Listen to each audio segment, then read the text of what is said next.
Hi, everyone. This is Greg Arrow with Fulfill.com. We're continuing our series interviewing logistics leaders in the industry. Today, I have Nick Bartlett from Wayfindr. So, Nick, how you doing today? Good, thanks, Greg. Thank you so much for having me on. It's nice to be here and good to chat to you. Awesome. Well, we're excited to have you. And yeah, we're excited to hear about the 4PL Wayfinder. So, what sparked this whole idea for Wayfinder and what led you to get here today? I think, dial back sort of 10 years ago. I'm originally a New Zealander, but moved to Hong Kong when I was in my sort of late 20s. Had a corporate career, kind of thought that's what I wanted to be, the next CEO of a multinational or something. And then quickly realized that that wasn't sort of much fun, to be honest, and sort of fell out of love with that and started realizing that being in Hong Kong, it was a really sort of opportunist type market. It was a place where there was a lot of growth, particularly off the back of e-com. This is like going back to like 2014, 2015 time. And so we just sort of, Chris and I, the other co-founder of Wayfindr, we just decided that we just kind of put some money into a kitty and give it a go, see where we could take it. We saw a big opportunity in the space out of China and Hong Kong helping international brands that couldn't necessarily connect a lot of the infrastructure that wasn't that available at the time.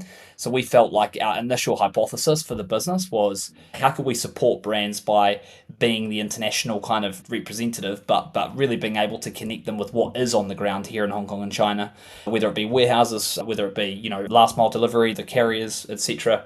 And then that hypothesis kind of slowly grew out and our footprint sort of grew across Asia initially. So today we operate in 15 countries around the world.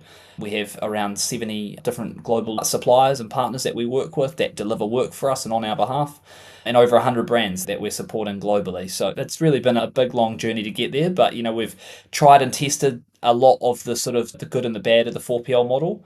And 10 years on, we've really matured and we've really become a lot more focused, and we really understand the value proposition that we can create for brands with the 4PL model versus the traditional logistics. And that was really a key point, was trying to do something different, trying to offer brands a different type of experience, unlocking opportunities for them, unlocking new vendors for them, being creative, but also being really brand centric, right? Really operating in the best interest of the brand rather than the best interest of the 3PL.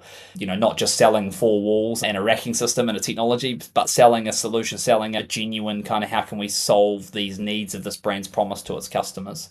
And here we are 10 years on, and still going, and probably aged a little bit since those original days, but still here and going strong, and really loving it and loving working with Fulfill, who have become a really important sales partner for us as well. You look great for 10 years in the game here, Nick. So you've talked about, you have an expansive reach, you're in multiple international companies, and you bring up the 4PL model, which I hear a lot about, and there's a lot going on. There's a lot of buzz around that.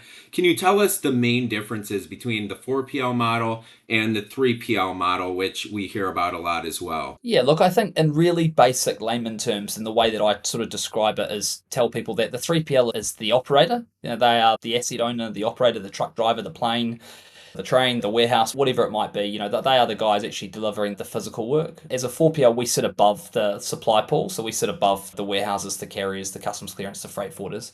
And our job really is to represent the brand's best interests and deliver a logistics program that is most relevant to the brand's promises. And that is by leveraging a wide number of different providers inside our network to deliver that logistics program. So, for us, the ideal type of scenario is that a brand is, a US brand, for example, has had a really good run in the US, is now looking to kind of go abroad, perhaps.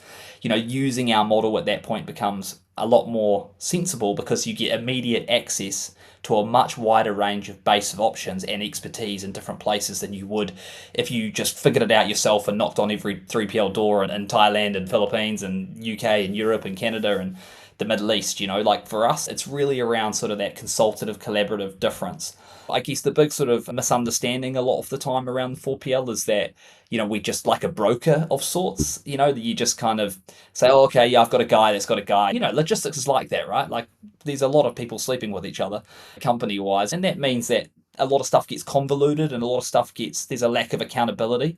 But we've really tried to hone and focus that far away from being like that in our model. And that means that we take full operational, full contractual, full performance liability with our customers. So we're very transparent about the vendors that we're using because we need the customer to be on board with those vendors. We need the customers to believe in those vendors and the reason why we've chosen those vendors to deliver this piece of work. And once we do that and there's transparency, then our value becomes a lot clearer because we're really then focusing on getting the absolute best for the brand and managing it and executing it for them. So, yeah, we don't own the asset, which a lot of people have a preference over, and I understand that. But the way that we're structured gives us plenty of protection so we can minimize some of that sort of 4PL, sort of negative 4PL-ness that people had historically. And the model now is proving to be really, really valuable because you look at COVID, you look at this tariff situation, contingency planning and having optionality, and as brands are now sort of saturating a lot of markets, need to go somewhere else. This is now where our model's really come into its own. And it's taken us, 8, 9 years of like refining it and trying to get it right to figure out our value prop, right? To make sure that when we sell to a customer, we're not just, there's no cowboyness about it. There's a real element of value first, brand promise, delivery, like really focused on what is your brand's promise. We'll help you build a program around that promise. And we don't care if it's DHL or if it's warehouse Y or warehouse, totally neutral. So that's a big difference, right? The neutrality really helps us in creating that value for brands. Awesome.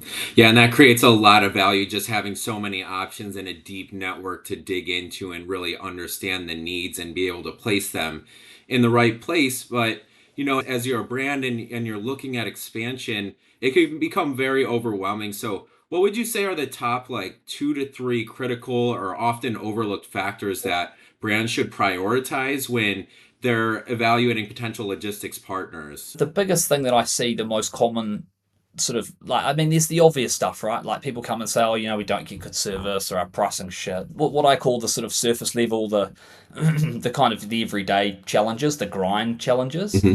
But for me, it's the big oversight is fit and life beyond where I am today. When I talk about fit, I mean cultural fit, I mean operational fit, I mean performance fit, I mean brand fit. Is this provider genuinely going to give a shit about my brand?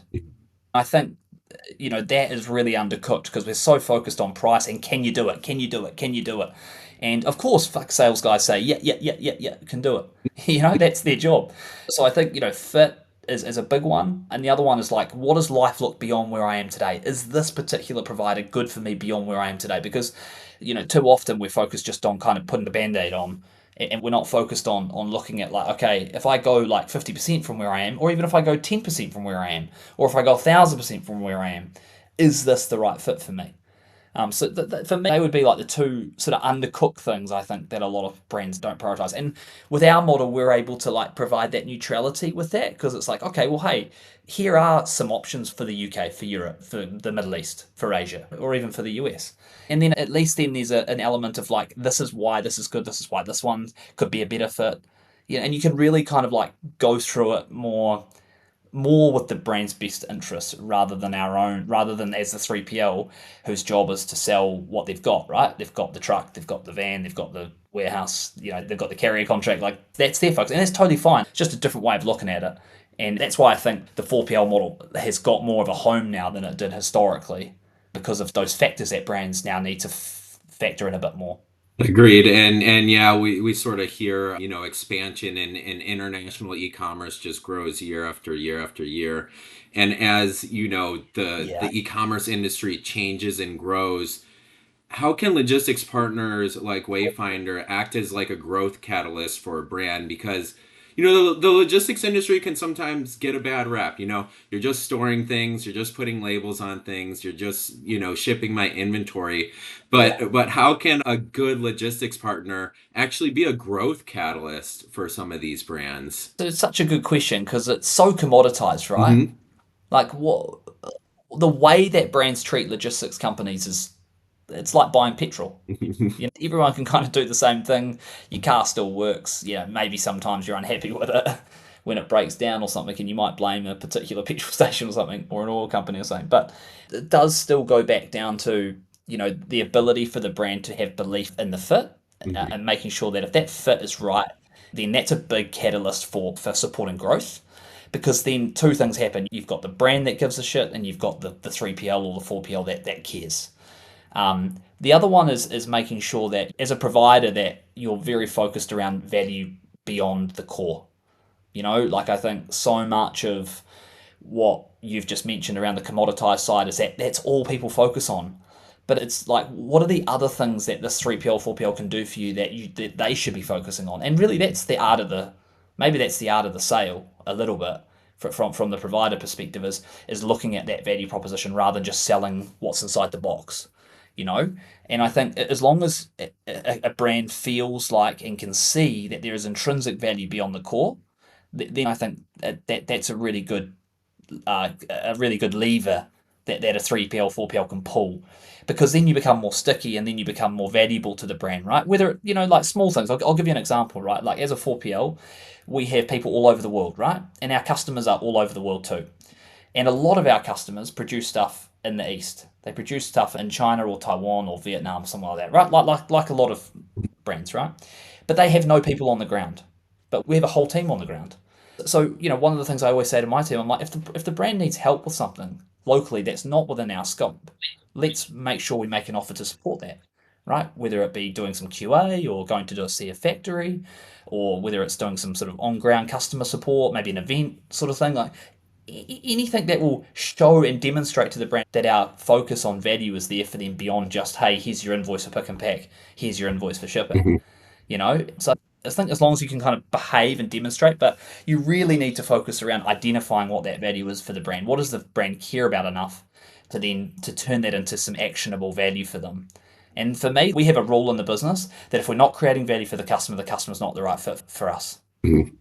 Because if we can't demonstrate value in the model to the customer, then what's the customer paying for? Correct. You Yeah. know, I've had to say goodbye to customers because I've seen firsthand that we haven't created enough value for them. So it's not the best use of my team's time, and it's not the best outcome for the brand. So that's having that perspective is important, both from the brand and the provider point of view. That sort of self awareness of value. And it's so true. And I want to bring it back to something you said earlier about fit too, because not every brand is the right fit for every logistics partner. And that's why I think it's so important to find that right fit.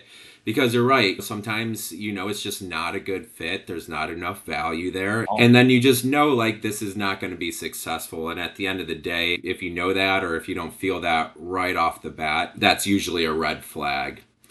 And just one yeah. of the other things we hear a lot about with brands is adapting to seasonality, peak season surges, some of these unexpected events, sometimes very good viral events.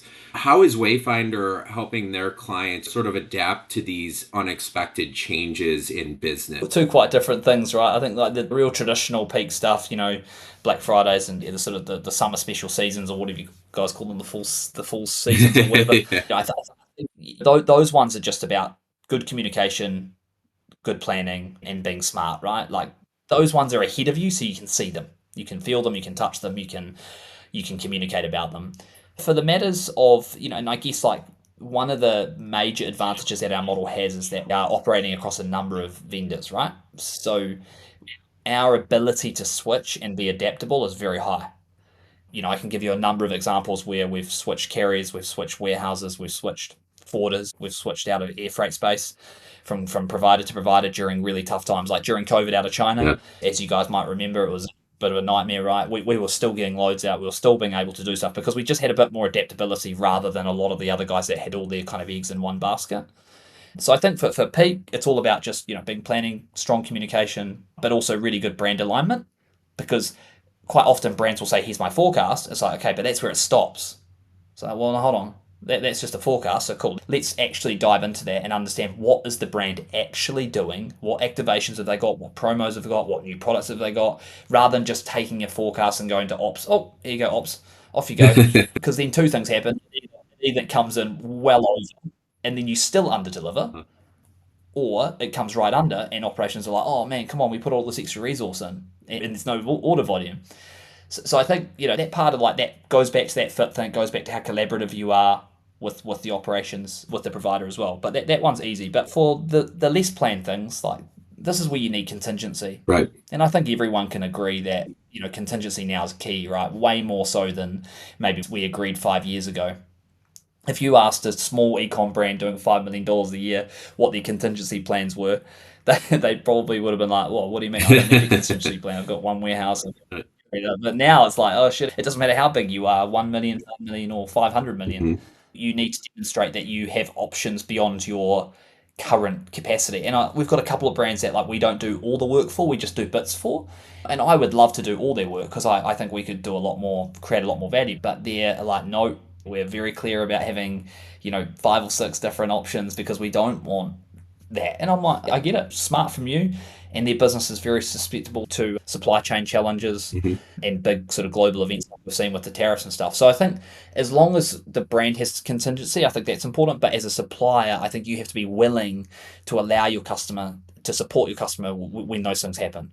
So, for example, if a brand said, "Hey, look, we're really struggling because of the Suez Canal's closed or something," as a provider, you should be saying, "Okay, we'll find you some other alternatives." Even if it means that we don't profiteer, even if it means that we are disadvantaged, even if it means we have to open a door to another provider for you. Like, I think we have to be willing to do those things for the long term residual value of the relationship. Otherwise, it's kind of like just people, brands of 3PLs and 4PLs can be a little bit defensive. They're just too protective. I think the way to handle that is to be proactive and be willing to kind of do things differently. Of course, and it reminds me of like a true partnership between a brand and a logistics provider. And it Mm, seems like that's what you mm. guys are doing over at Wayfindr. And I'd love to hear, a success story of how maybe you came through a challenge, sort of like you just described with a brand, and how you got through that and overcame something. Honestly, during COVID and all of that, we had so many challenges. Right, it was so hard at times. So I've got lots of war stories. I think a really good case study I think is we work with a large growing golf company out of Europe, and they produce everything in Asia. They've got people all over Europe. They've got people in the US. So they're really, really quite sort of global now. We started working with them when they had 500 orders a month and very, very little brand recognition. And fast forward to today, they're doing 10,000 orders a month with a massively complicated supply chain.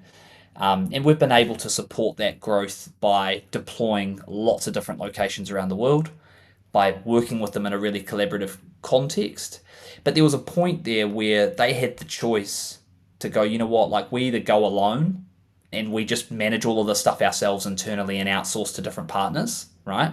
Because they started to build genuine leverage, right? They had leverage for commercials, they had leverage around technology, they had leverage around where they wanted to operate from. So they had a choice to go, you know what, we could just now go and do, a big 3PL deal with someone globally, or we could go and do, 2 or 3 deals with different providers and manage it ourselves. This was probably when they were about 2,500 orders a month, so they'd kind of 5 times already, and their growth trajectory was this is going to keep going. How are we going to support that growth? How are we going to be part of that journey with them?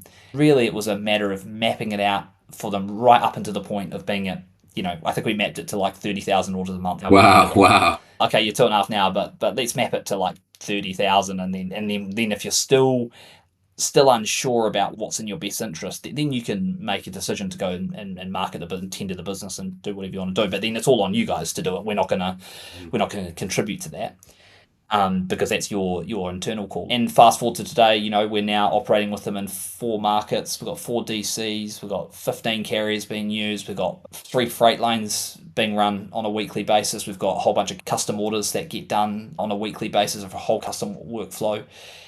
So it's a really good example of where we had some challenges around, like they were like, what is going to be our best fit? Do we see the value? What is the value? How can you support this growth? To us sitting down, mapping it out, delivering it, executing it, as well as then now being in a really kind of strategic position with them.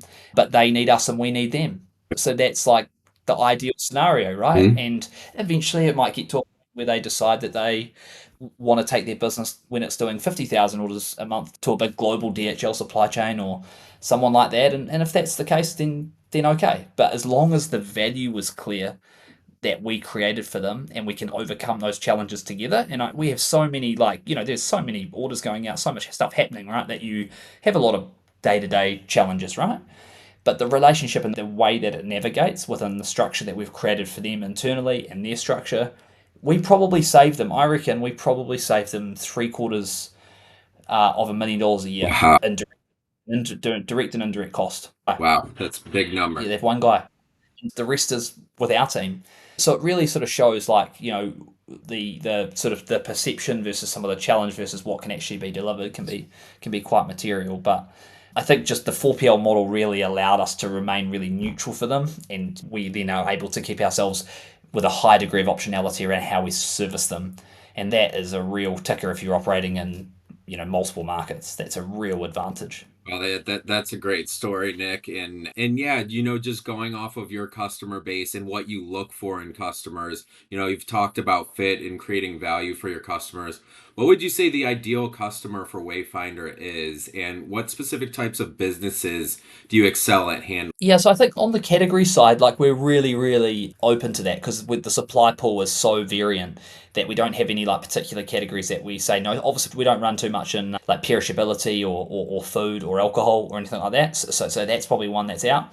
But beyond that, we're pretty much covering all the other core categories, even including like bulky, oversized things like golf clubs, things like skis, ergonomic chairs. Because the model allows us to have lots of different vendor options, it means that we can take on a bit more around the product base. So Hmm. that's good. In terms of that, the ICP sort of, ideally it's a brand doing between 2.5 to 3 million in GMV up to about 100 million. That is like probably the bucket. It's a big bucket, but in terms of being over 100 million, you then obviously get into genuinely really big enterprise type brands, and they have a really different sophistication, and they generally have the function and the value that we create. They have a lot of that in house. So we find that we're less valuable at that point from our experience of working with the bigger enterprise companies. So that sort of 0 to 3 to 100 million is the ideal size. And in terms of sort of their profile, ideally they are a company that is producing somewhere in the east where we have strong origin positioning Hmm. and we have a good amount of resource and people and expertise. And then the other part is obviously they're operating across a multi-market type setup. So they could be operating, with 2 or 3 locations, or they could be looking at a more centralized Asia cross-border consolidation type hub, what we call like an origin type operation, where we could be fulfilling a more direct injection type model. So those sort of two key potential workflows are like the ideal customer in terms of what they're looking for. If it's just a US local domestic to domestic customer, we don't create as much value, right? In all honesty, we don't. Because if I'm a US brand and I want to work with a US logistics company, I'll just work with a US 3PL. Like this is about knowing where to live, right? Yes. It's about understanding where you live rather than trying to sell to everyone. So if it was just a domestic opportunity, we'd probably say, hey, look, to be honest, like you might even have great volumes, like 5,000 orders a month, 20,000, whatever. And we'd be silly to sort of say no, but we also know that our value proposition isn't as strong. But if that brand wants to do stuff outside of the US and is starting to explore having a US warehouse in Canada and a UK Europe, then we become a lot more compelling and a lot more helpful. And that's really where we've had our success, is those American brands wanting to go out or brands wanting to go in and needing that kind of that multi-market support and needing someone to really be able to facilitate and bring it all together for them as well. Awesome. Well, thank you so much for your time, Nick. I know you're just getting the day started over in Hong Kong, but as always, Yeah. we enjoy partnering with you at fulfill.com. And yeah, we had a great conversation today just about 4PLs, and Wayfindr is a great solution for anyone looking to expand outside of their current market. So thanks again, Nick. We'll let you get to your day. Well, thanks, Greg. Appreciate it. And thanks for all the support Awesome. at fulfill.com. See you, Nick. Bye.